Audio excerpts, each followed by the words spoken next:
Kalbu yang tergores ghibah. Ketika lidah mengiris kehormatan orang lain, yang pertama berdarah adalah hati kita sendiri. Dan saat kita tertawa atas cela orang lain, di saat itu pula kita kehilangan sejumput cahaya untuk mengenal Allah Subhanahu wa Ta'ala. Dalam gemuruh dunia yang meriah oleh opini, kritik, dan percakapan tanpa rem, para arif mengajak kita kembali ke ruang sunyi kalbu, di mana rahasia antara manusia dan Tuhannya dijaga atau dikhianati. Kalb bukanlah jantung biologis, ia adalah cermin ruhani, tempat berpantulnya cahaya Tuhan.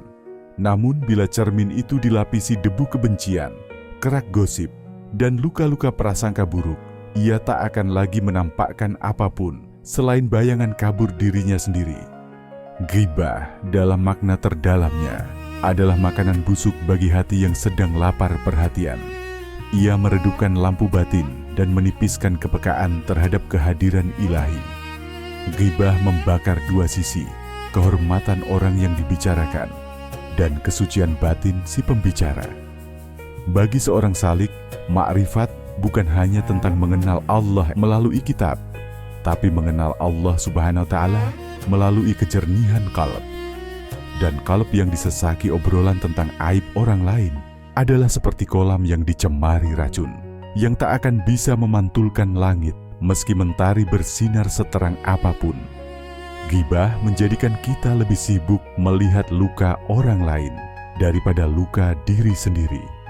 Padahal makrifat hanya tumbuh di tanah pengakuan akan kefakiran dan kebersihan dari keangkuhan. Ia tidak muncul seketika.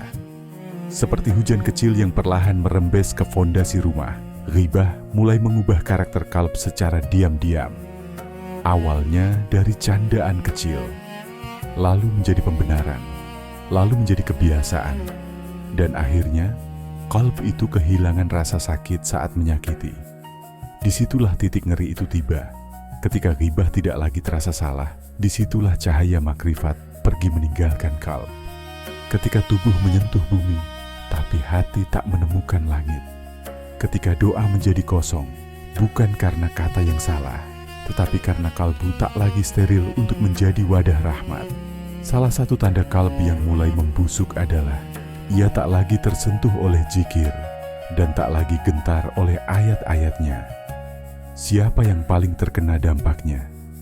Yang pertama terkena bukanlah orang yang digunjing, tapi sang pelaku. Ia kehilangan kepekaan ruhani. Ia mulai menakar orang lain, tapi lupa mengukur dirinya sendiri. Ia bisa hafal nasihat-nasihat Nabi, tapi lupa bahwa mulutnya adalah pembatal doa-doanya sendiri. Ghibah memutus urat malu, lalu menanamkan racun ria, ujub, dan kepalsuan. Bagaimana mengobati kalbu dari ghibah? Para arif menekankan latihan batin dan evaluasi ruhani. Obat ghibah bukan hanya dengan diam, tapi dengan mengganti topik dalam hati, dari melihat keluar menjadi melihat ke dalam. 1. Zikir diam lebih banyak daripada bicara. 2. Menahan lidah seakan sedang berpuasa batin. 3. Mengingat bahwa setiap kata adalah kesaksian di mahkamah ilahi. 4. Memohon ampun setiap kali terlintas pikiran buruk terhadap sesama. 5. Mengisi waktu kosong dengan ilmu, doa, dan kesibukan memperbaiki diri. Karena kalbu adalah taman, dan ghibah adalah ulatnya. Jika tidak segera dibersihkan, ia akan memakan seluruh bunga makrifat yang sedang tumbuh. Kalb dan makrifat, jangan dikotori oleh bisik murahan ghibah, adalah angin malam yang tak terdengar, tapi mencuri kehangatan iman dari balik selimut doa. Makrifat bukan hanya mengenal Tuhan, tapi juga menjauhi apapun yang menjauhkan kita darinya. Maka jika kita ingin mengenal Allah Subhanahu wa Ta'ala dengan mata kalbu, tutuplah mulut dari bicara tentang hambanya. Karena hati yang berdarah oleh ghibah tak sanggup menampung cahayanya.